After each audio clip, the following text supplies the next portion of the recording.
Poem said, a rat done bit my sister Nell with Whitey on the moon, and her face and arms began to swell, and Whitey's on the moon. I can't pay no doctor bills, but Whitey's on the moon. 10 years from now, I'll be paying still while Whitey's on the moon. You know the man just upped my rent last night? Because Whitey's on the moon. No hot water, no toilets, and no lights, but Whitey's on the moon. I wonder why he's upping me. Because Whitey's on the moon? I was already giving him $50 a week, and now Whitey's on the moon. Taxes taking my whole damn check. The junkies make me a nervous wreck. The price of food is going up. And as if all that crap wasn't enough, a rat done bit my sister Nell with Whitey on the moon. Her face and arms began to swell, and Whitey's on the moon. Was all that money I made last year for Whitey on the moon? How come I ain't got no money here? Whitey's on the moon. You know, I just about had my fill of Whitey on the moon. I think I'll send these doctor bills, air mail special, to Whitey on the moon. Whitey is on the moon. Again, peace, peace, peace. I am Philip Roundtree, and you are tuned into the July 20th edition of Rhetorically Speaking. Props to those of you who are watching on Instagram. Go ahead over and head to YouTube at PhilMSW. It's such a better viewing experience. Props to those of you who are tuned in on YouTube. Make sure you hit that subscribe and or share button. You know, we love the shares over here. And last but not least, props to those of you who are watching on Facebook Live. You too could hit that share button, because it might be some of your folks, some of your kinfolk who bored right now, or you might feel they could benefit from listening to this conversation. And so Whitey back out here doing it. Matter of fact, before I even get into Whitey, props to Gil Scott Heron. I want to give a shout out to this fly that's been in my crib all day. I don't know what's going on with these new age flies. I made a post about it. It's like they got a key to the front door. It's like they got a key to the front door. And then I know it's going to multiply, so I find myself running around trying to swat it with my hand, knowing it's not working, knowing I need to probably go get some spray or what have you to get them out the place. You know what I mean? So I want to give a shout out definitely to this fly that's getting on my goddamn nerves. So we got Whitey on the moon, and we got a goddamn fly that won't leave me alone. But I digress. But yeah, shout out to Gil Scott Heron, man. Jeff Bezos did his space thing, or he's in space, I don't know. Either one is nasty, is trifling. And what's worse about it, because I wasn't going to talk about it, but he thanked me. He thanked those of you who make your purchases on Amazon. Those who use Amazon Prime and pay it on a monthly basis like I do. As a matter of fact, I think I got like a student discount. Hush, don't tell nobody. I wish he would have called me out by name. I wish he would allow, right? And it wasn't pushback to employees unionizing. Like the audacity, it's like the caucasity to thank your employees for helping you get the space. I read somewhere that the average pay for an Amazon worker is the mid 20,000s. Poverty pay. Yet here he is thanking them for helping him get the space. And so when Gil Scott Heron talking about Whitey's on the moon, I done gave him an extra 50. How things have changed, how times have changed. Because rent is nowhere near $50 or $100. You can't even rent a room in somebody's house for that. Doctor bills are no longer $100, $200. They're in the thousands, the tens of thousands for routine checkups. But Whitey's on the moon. What do we get from that? What does humanity get from him going out into space? Him and his fam, him and his squad. Nothing at all, right? As I sit here as a hypocrite, awaiting my Amazon package to come. We all partake in capitalism, right? No matter how much I critique it, no matter how much so many of us critique capitalism, and the nasty and ill effects that it's had on folk, in particular black and brown folk, we just hope to mitigate it somehow by the work that we do. Right? By having conversations about mental health, by offering therapeutic services to black folk at no cost or reduced cost. But capitalism says we still got to make a living. You dig me? I don't know, millionaires, they just don't they can't read the room. Probably because they never had to. Excuse me, billionaires, damn near trillionaires. The only one making a profit, the only ones making a profit in the pandemic, when we saw record numbers of unemployment. But again, I digress. So we're going to get into this conversation tonight. This is going to be a quick one. Why? Because I have class at 8 o'clock and I need some help with my assignment. So this is going to be a short one, but I think it's going to be kind of impactful. So yesterday, Meek Mill, the rapper, Philly's own, he tweeted this: "We got to find a way to make therapy cool for the black community." I'm gonna leave this up here for a little bit as I give my impressions of this tweet. Now, first, I want to start by saying sometimes a tweet is just a tweet, and I think so too often we read into things what we want it to be. We're hopeful that the tweet means more than it actually means. And so my analysis, my critique of the tweet is strictly from what I see with these words here. Right? And it's not even necessarily about Meek Mill. Yes, I'm going to touch on him because I have to. He's the author of the tweet. But it's also about this idea about therapy in the black community and the lack of service utilization by black folk. And how it's so much more, it has so much more to do with social determinants of health, racism, poverty, capitalism, as opposed to it just being us making it cool to go to. Right? So bear with me as I indulge. So first and foremost, I called it hollow and inaccurate. And so with this tweet, you can't really read into it. I saw people commenting about how this is Meek's way of saying that he goes to therapy and that he's encouraging other individuals, especially black men, black boys, to go to therapy. And I'm like, where? I don't see that. Now, I think people are hopeful. People are optimistic, given the Meek's experiences and well-documented experiences of trauma. His involvement with the criminal justice system.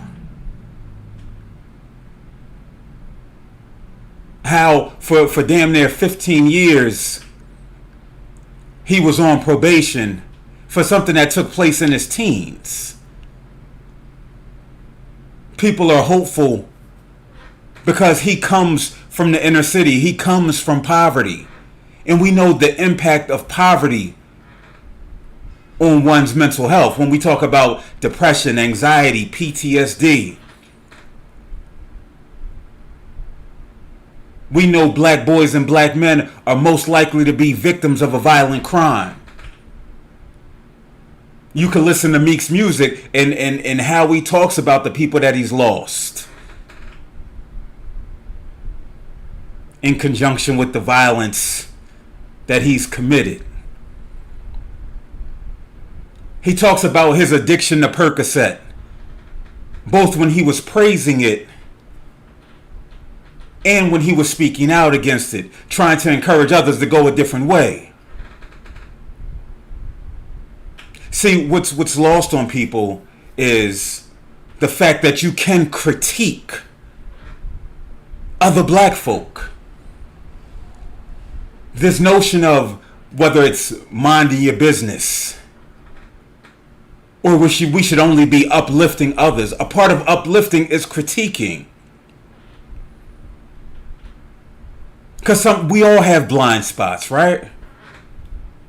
And so if we have a goal of elevating the black community and black liberation and all the cliche buzzwords related to that, then undoubtedly we should be critiquing, not criticizing other black men. You know, I talked about a few weeks back, if you've seen the other platforms I've been on, this idea of black protectionism and how when it comes to our celebrities, because we know how difficult it is to get there, we recognize the impact of white supremacy, of racism, and how it's purposely constructed to stop black folk from elevating. Whether it's financially, whether it's physically, whether it's spiritually, whether it's mentally. And so we got to run to their defense. I had a sister say, have you heard his music? He's uplifting black boys. And I said, sis, I'm from Philly. If I don't listen to his music, they might revoke my card.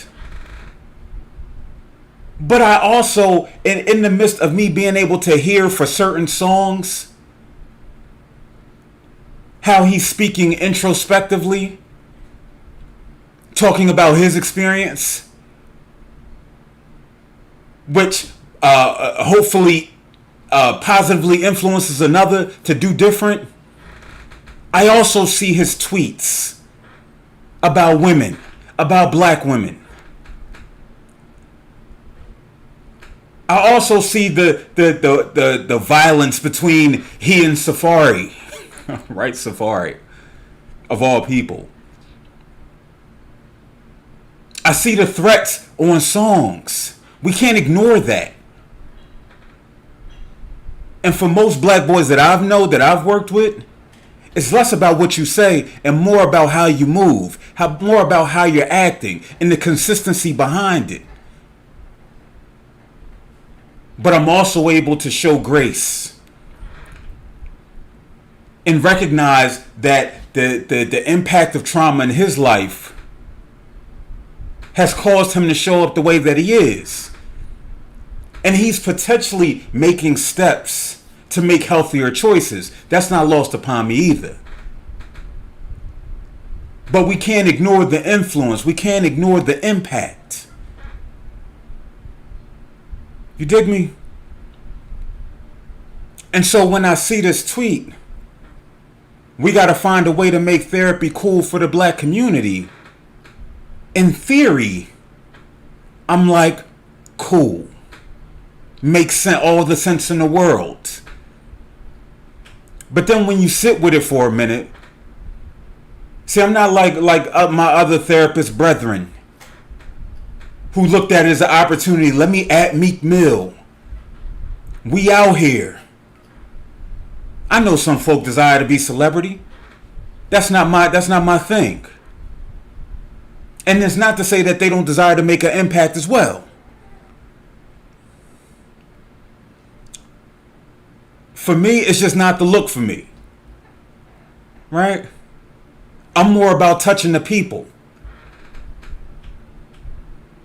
Whether Meek Mill talks about therapy or not.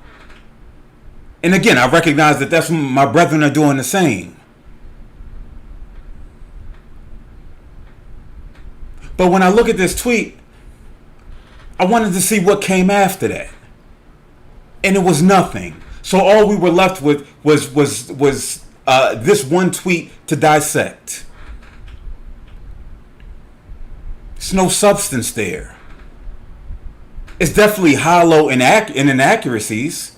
Because when we talk about making therapy cool for the black community, what does that even mean? Because the research that I've seen, the conversations that I've had, black folk aren't averse to going to therapy. Like just blanket, I'm not going. The barriers to treatment are when we talk about only 11% of black folk have health insurance. And we know that's the primary way that people pay for mental health services. And so if you see, and I see you, good brother, because I do got the Zoom open if you want to come through. But we're going to get to that once I finish this. So when we talk about only 11% of black Americans have health insurance, and if that's the primary way that folk pay for mental health services, then it's not about being cool. It's about access. And so if you're focused, if we know a large majority of black folk are living under poverty, how do we expect them to pay for mental health services if they don't have insurance? It's not about being cool, right? When we talk about this medical mistrust that exists, we know the same reasoning that folk are throwing it out there for why they're not getting the COVID shot. They throw out Tuskegee, right? That's the go-to. Yes, that indeed was unethical. But what about the other barriers related to medical mistrust? What about not being believed when you do go to the doctor about your symptoms?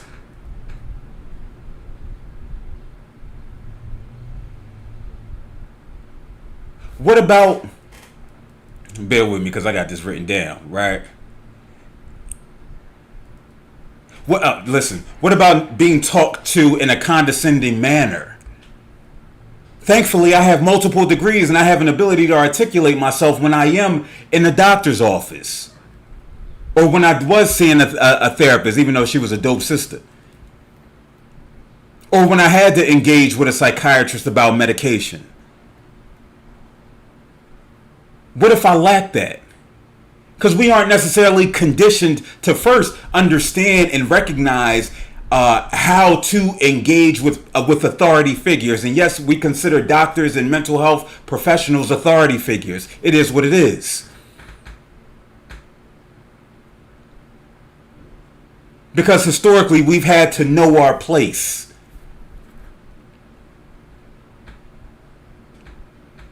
And that's how we raise our children. And so that's why you see the most articulate individuals outside of these environments. Once they get in a room or they have to engage with authority figures, it changes. They're much more meek. No pun intended. I should be a rapper, I ain't gonna lie. And so it's not about it not being cool. Studies show that black folk are willing to use informal supports to discuss their problems. Because why? Again, a lack of trust. When we talk about how to navigate these systems, I always get people who reach out. Yo, how do I find a therapist? I have no idea. And if they do have insurance, it's, hey, reach out to your insurance company. All your insurance company is going to do is send you a list of people that accept their insurance. They don't tell you the difference in specialties, treatment modalities. Do you require individual therapy versus family therapy?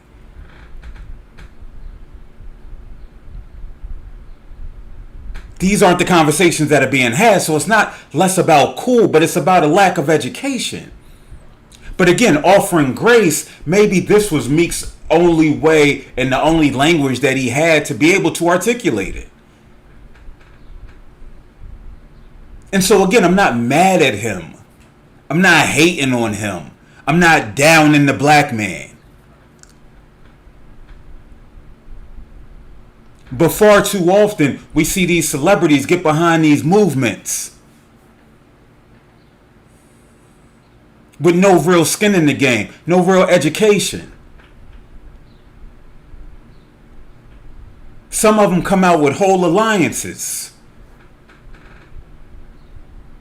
but still claim that I'm not, I don't deal with the whole mental health thing.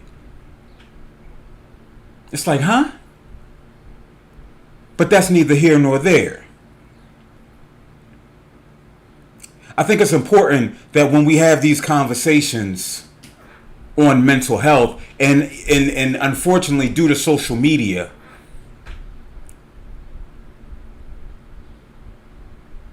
it's a lack of information, because that's what social media produces. Misinformation. Or not as much information. It's lacking the depth that's needed for these conversations. It's more than making a TikTok viral and dancing with the phrases up here and here and here. No shade, because you got to meet people where they are. That's the number one rule of social work. You got to, at first we come from a strengths-based perspective, but then we got to meet people where they are. And again, with me saying that, we really don't recognize the work that's being done behind the scenes of these clinicians. So even when I say that, it's not my bag. When I see folk at Meek putting their picture with Meek tweet, it's just like, make me a little squeamish. But I guess we got to do what we got to do to reach the people. And that's never a bad thing, I guess. And so maybe that's what Meek doing. And so y'all helping me as I process this while I'm talking. But I think it's irresponsible if we aren't having these conversations at a grander level. If we aren't critiquing the messenger. And so in this situation, yeah, we got to critique the messenger.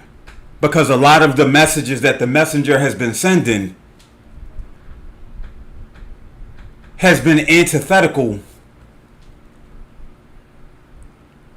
to black healing. And it's straight like that. Let me see if folks still on here. No, I don't think so. Let me see.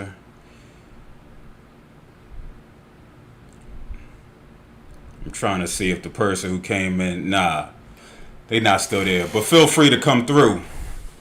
Like I said, I was going to go on my little mini rant. Let me check and see if I'm forgetting anything.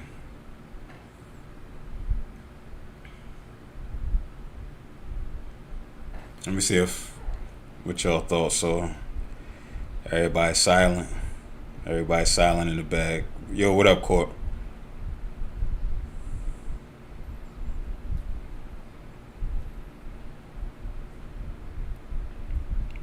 Let me see. I mean, I ain't gonna force the issue. I am Michael Andrews says social media is dangerous. Tell me more.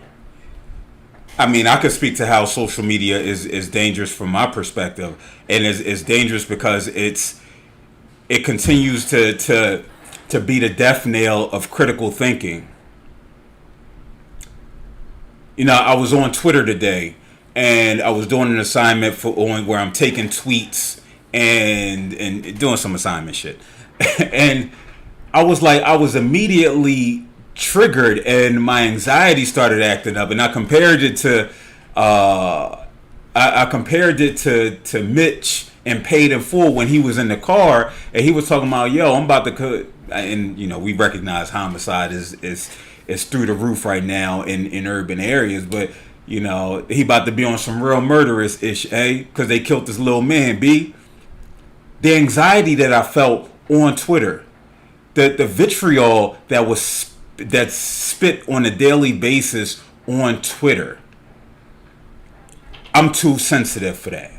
And I had to recognize that. But also, it's not a place for long form conversations. It's not a place for conversations at all. Everybody wants to be heard. It's trendy if somebody makes a comment, and this is just social media in general. If somebody makes a comment that you disagree with, it's not the, hey, let's have a conversation. Let's discuss this back and forth. It's no, how can I dunk on you? How can I tell you you ain't shit so I could get the likes my way? That's not an atmosphere that's conducive for growth. And trust me, I'm a victim of that sometimes. Where you want to get your ish off. It says people with a lot of influence can tweet something and it can change the trajectory of the matter at hand. Social is great for business, networking, etc., but needs to be used responsibly, especially if there are millions of people following you. Indeed. But again, we take these people from these situations, and again, it's not even necessarily about millions of followers. When we talk about just what it means to be responsible on social media, we take somebody who has a problematic viewpoint and we give them a platform. They're allowed to spew whatever it is, and it's not even a matter of it being about being responsible. Honestly, I just look at it as being a part of the game. But unfortunately, it is that influence that'll have them looking at Meek for the answers. And that was another aspect of it, where it was, if we're talking about encouraging mental health, encouraging therapy, as therapists, we know there's nothing more powerful than I statements. I go to therapy.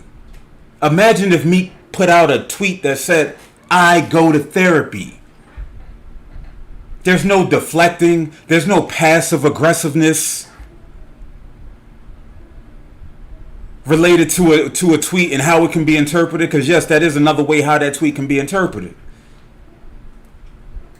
Because I saw so many responses from celebrities and from the layperson talking about everybody else. Because ain't that how it go? It's a everybody else issue. It's not a me issue.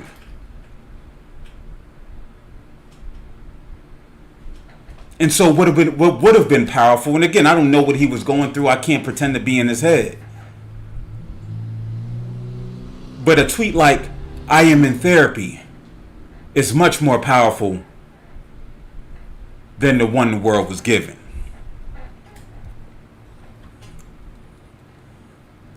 Kylie says we need a whole conversation on culture and what it is from an anthropology perspective. Let's take the conversation off people and Meek and talk about what this culture is producing. Actually, you gotta tell me more. You gotta tell me more, because I mean, I think if we look at what the culture is producing, it's producing a whole lot of fragmentation, which has always existed. And so I don't think this is anything new, even though optically speaking, in the 60s and the 70s, when the Black Power movements were in full effect, there was still a segment of the population who didn't necessarily subscribe to it. There was already some who had colonized minds, who wasn't going to change it. And even within those movements, there were differing perspectives and differing approaches. And so when we talk about blaming social media, blaming the media in general for just even the optics of what's taking place, you would think America is one of the most dangerous places in the world. When in reality, America is safer than it's ever been. Even with the influx in homicides like we see here in Philadelphia, when we juxtapose that with the 60s, the 70s, the 80s, and 90s, we have to account for population. We have to account for that. No different than when I go on my Fox Philly or Philly.com and I see homicide committed by a black person, I'm going to think that all homicides are committed by black folk. I'm going to think that the city has a homicide problem unlike any other city in the world. Is it problematic? No doubt. But we have to recognize and be able to discern what it is that we're seeing and what it is that we're being told. But again, if we don't have the requisite critical thinker skills to be able to recognize and be able to say, hey, despite what's taking place here, America is still as safe as it's ever been. Safer. Now, if you're in the midst of that, if you're within these settings that's seeing that influx in crime, of course you're not going to be able to see that. Maybe I'm able to speak from a place of privilege. That's not lost upon me either.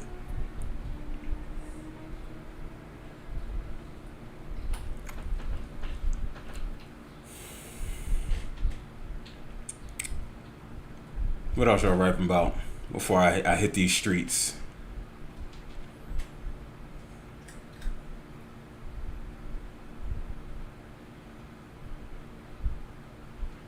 Kali says, you mentioned these kids don't pay attention to what's said, and I agree. It's the social cues that's communicated through the culture. Culture communicates value. Oh, listen, I would definitely agree with that. Hence the reason why I'm always so critical of hip-hop, and probably adding to why I am as critical of Meek as I'm being.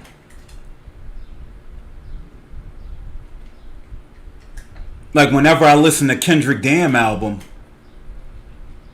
and I hear that Geraldo and whoever that white woman was from Fox News, and they talk about the damage that hip hop has done, I'm like, I don't disagree. I just don't think you're in a place to say that, white man. Right? That's an in-house issue. That's a family issue. Because we recognize that there's been an uptick in lean, Percocet, Molly for the last 5 to 7 years.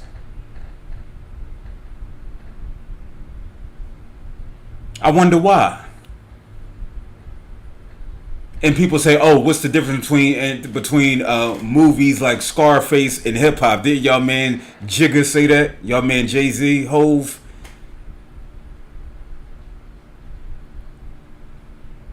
But it is. Because Scarface ain't us. Hip hop is. When Menace to Society came out, oh, you think it wasn't an uptick in violence? Because it's us. So no, culture definitely matters.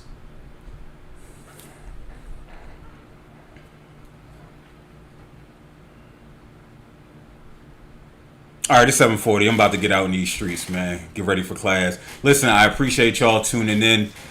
Hopefully, I'll be back tomorrow to have some more conversation. Hold up before we go. He found a way to make murder and misogyny cool. Give us the strategy we can help make therapy cool. I mean, I don't necessarily. I won't sit there and say I agree with that he made murder and misogyny cool, right? I wouldn't use the word cool to describe it. I would say it's been normalized. So if we're saying cool in the aspect of how can we normalize this, which I think that he was hinting to, again, we got to recognize the source, right? I just got finished talking about Black English vernacular and how critical it is to understand it, because some people might think cool is being cool, but he's saying no, normalize it. I get it, and that's why I'm not mad at it. But we also got to keep the tweeter, the author, and hold them accountable. So now I wouldn't say made it cool in that sense. Has it normalized it for sure? Does he continue to perpetuate it for sure? Which again, we can't have these conversations about mental health without talking about all of these other factors. We can't talk about therapy without talking about all of these other factors. Exactly. Model the behavior. All right, listen, man. I appreciate y'all from coming through. I'll check y'all out tomorrow. Peace.